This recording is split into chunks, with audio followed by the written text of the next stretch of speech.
Как може да спестите разходи при прехвърляне на недвижим имот? Един от вариантите за това е чрез апорт на недвижим имот в капитала на търговско дружество. Какви са основните предимства на апорта в сравнение с стандартната сделка? На първо място е това, че не се начислява местен данък, който се начислява при стандартните сделки. Не се дължи и данък върху доходите на физическите лица, в случай, че физическо лице внася своя имот в капитала на търговско дружество. Другото предимство е, че не се дължи ДДС върху този имот, което също е значително финансово облекчение за вашите разходи.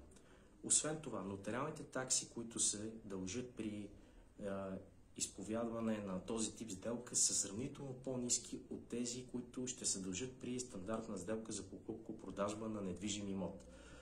Как протича самия процес на внасянето на недвижим имот в капитала на търговско дружество? Протича на две фази, като първата фаза изисква извършване на оценка на този недвижим имот от три вещи лица.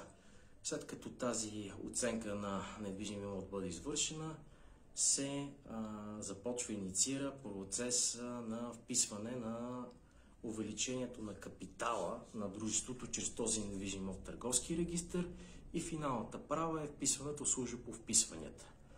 В случай, че имате нужда от консултация във връзка с внасяне на недвижим имот в капитала на търговско дружество, може да се обърнете към мен.